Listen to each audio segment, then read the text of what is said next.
Jadi minta-minta itu dilarang, haram, kecuali salah satu dari tiga orang ini.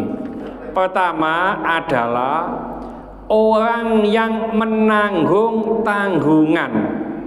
Contoh, saudara kita itu hutang, Pak. Hutangnya wakeh terus mati. Sing nanggung awak dhewe. Yang kedua, ada orang yang terkena bencana. Ya. Nah, sampai harta bendanya habis. Yang ketiga adalah seseorang yang memang dia itu miskin, Pak. Miskin ini diperkuat oleh tiga orang yang bijaksana, tiga orang yang adil.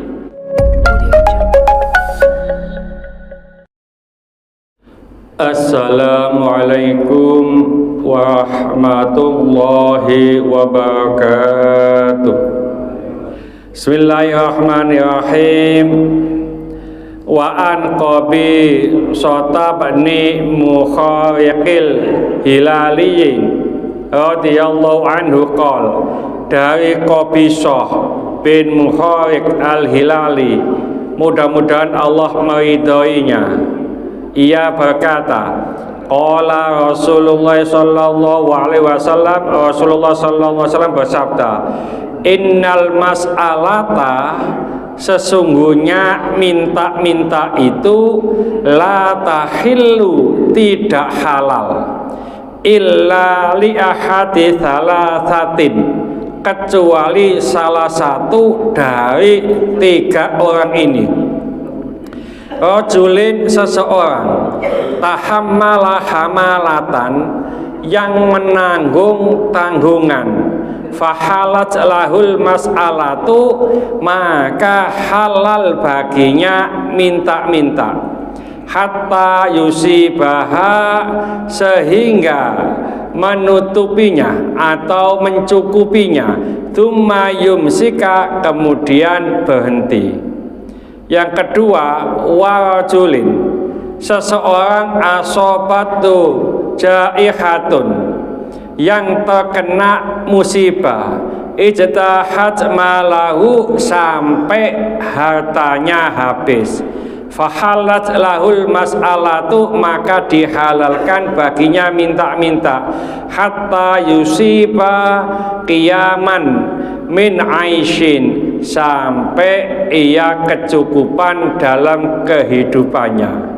Warajulin, dan seseorang asobatu faqotun, yang mana ia tertimpa kemiskinan, hatta yakuma salasatun min dzalil hijjah, sampai yang dibenarkan oleh tiga orang yang bijaksana, min qaumihi, dari kaumnya, laqad asobat, sungguh telah menimpa fulanan, itu fulan, faqotun, kemiskinan, fahalat lahul mas'alatu, maka dihalalkan minta-minta, hatta yusiba qiyaman min aisin, sampai berkecukupan dalam kehidupannya. Fama siwahunna, maka selain itu, minal mas'alati, dari minta-minta, ya bikosu, wahai Qabisah, suhtun, itu haram,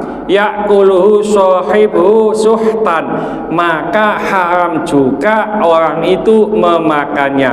Rawahu Muslimun, riwayat Imam Muslim. Jadi minta-minta itu dilarang, haram, kecuali salah satu dari tiga orang ini. Jadi yang minta-minta mudah-mudahan bisa dengar.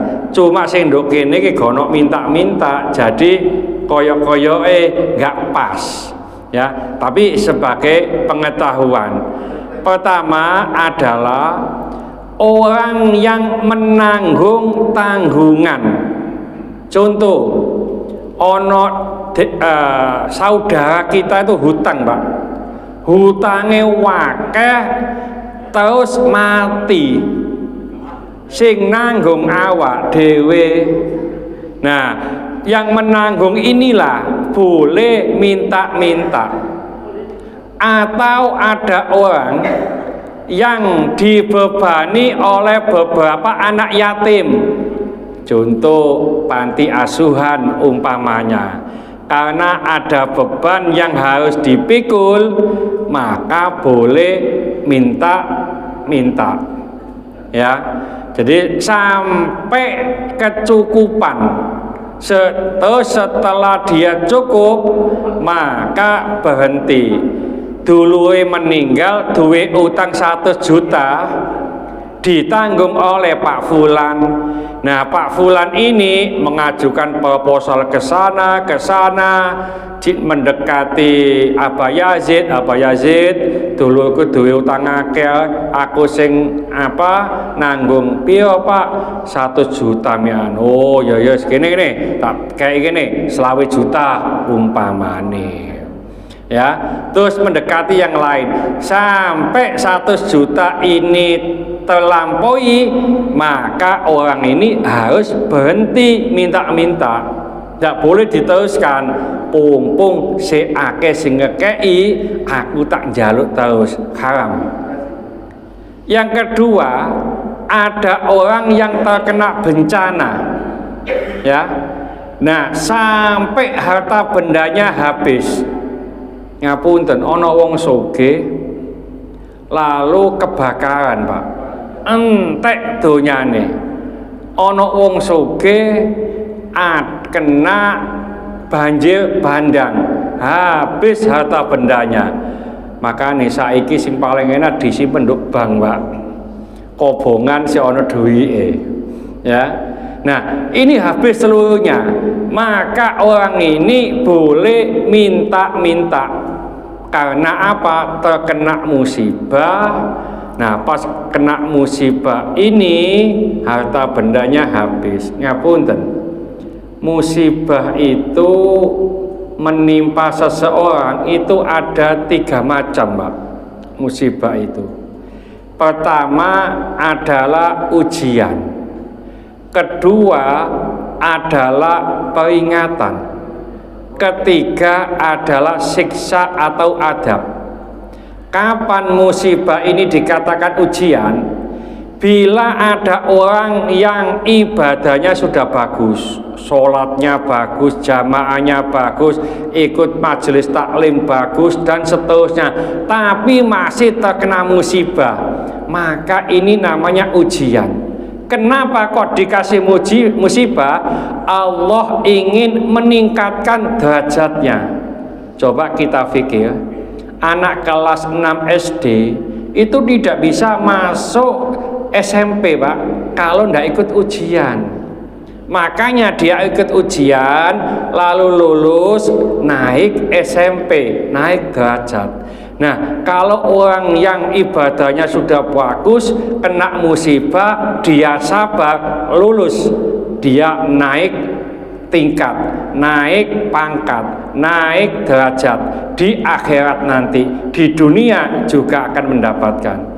Yang kedua, musibah ini sebagai peringatan. Sholat kadang-kadang, subuh kesiangan, duhur kerepotan, asar di perjalanan, maghrib kecapean, isya ketiduran ini, ya. Jadi kadang-kadang sholat, kadang-kadang enggak, kadang-kadang nang masjid, kadang-kadang enggak. Kok kena musibah, ini diingatkan oleh Allah. Kalau dia langsung kembali kepada Allah, artinya ingat, maka dia lulus, diperingatkan oleh Allah. Ibadahmu kurang pas, ya, sing apik maneh. Nah, musibah ini menjadi siksa atau adab apabila orang itu tidak pernah ibadah, maksiat jalan terus. Ini namanya DP. Karena nanti siksa adab itu di akhirat. di dunia juga diadab merupakan pendahuluan. Nah, kalau orang terkena musibah, harta bendanya habis, boleh minta-minta. Yang ketiga adalah seseorang yang memang dia itu miskin, Pak. Miskin ini diperkuat oleh 3 orang yang bijaksana, 3 orang yang adil. Nggih Pak, niku memang tiang melarat, tiang miskin. Ada orang 3 yang mengatakan begitu. Ya, jadi Pak Fulan itu memang miskin, tidak punya apa-apa. Hanya punya kucing rembes, ambil sepeda pancal gembos. Kucing aja rembes, sepeda pancal wae gembos. Nemen ini jadinya diperkuat oleh 3 orang. Maka orang yang demikian itu boleh minta-minta. Selain dari 3 itu, tidak dihalalkan untuk minta-minta. Nah, nek minta-minta kok dimakan, haram. Dimakan itu. Ya, jadi ngene iki ya kon sing ngokno, sing minta-minta ini. Ya, umpamane ngono langsung dipateni, Pak. Ya, video ngene langsung dipateni. Sama dengan tetangga saya itu, Pak, ahli hisab. Seneng rokok itu, Pak. Ada yang seneng rokok sini? Ya? Nggak ada ya? Setelah saya kasih buku yang membahayakan merokok, Pak, ya langsung berhenti, Pak. Dia berhenti membacanya. Iya, bukan berhenti merokoknya, ini gak tepat ini buku ini, ya berhenti dia membacanya. Oleh karena itu saya punya anekdot begini. Orang yang tidak merokok itu kelihatannya lebih mudah dari kakeknya. Iya Pak ya. Jadi sekali lagi, orang yang tidak merokok itu kelihatannya lebih mudah dari kakeknya. Jadi saya itu tidak merokok, Pak. Wajah saya lebih mudah dari kakek saya. Ya. Nunggu saya. Betul ya? Iya. Ibu-ibu bingung ini. Iya ya podo wae gitu ya. Terus saya juga pernah saya nyampaikan, rokok itu sekali lagi, rokok itu tidak membatalkan puasa. Jadi rokok itu tidak membatalkan puasa. Itu langsung saya di WA, Pak. Ini aliran baru. Ya.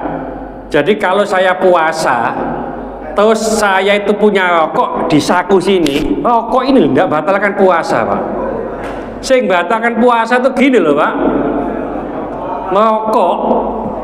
Merokok itu batalkan puasa. Rokoknya tidak membatalkan puasa. Termasuk es oyen itu tidak batalkan puasa. Nek ngombe es oyen batal posone. Loh enggak ya. Jadi rokok tidak membatalkan puasa. Jadi bergembiralah bagi orang yang merokok pas saat puasa. Ya. Jadi rokoknya tidak membatalkan puasa. Ya.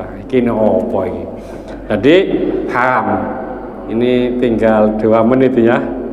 Mudah-mudahan sedikit ini dibarengi hidayah oleh Allah Subhanahu wa taala. Mudah-mudahan segala hajat kita dikabulkan Allah, segala kesulitan kita dibantu oleh Allah. Mudah-mudahan anak kita menjadi anak yang soleh solehah, taat kepada Allah, patuh dan nurut kepada kedua orang tua. Yang kasih keturunan, mudah-mudahan Allah memberikan keturunan yang soleh solehah. Yang kasih jodoh, mudah-mudahan Allah memberikan jodoh yang soleh solehah. Mudah-mudahan di antara kita, keluarga kita, handai tolong kita, tetangga kita yang saat ini sedang sakit baik di rumah sakit maupun di kediaman, mudah-mudahan Allah cepat mengangkat penyakitnya, menyembuhkan penyakitnya, dan mudah-mudahan Allah memberikan kesabaran kepada yang sakit, dan dengan kesabaran ini mudah-mudahan Allah mengangkat seluruh dosa-dosanya, dan mudah-mudahan Allah mengampuni dosa-dosanya orang yang mendolimi kita. Al-Fatihah.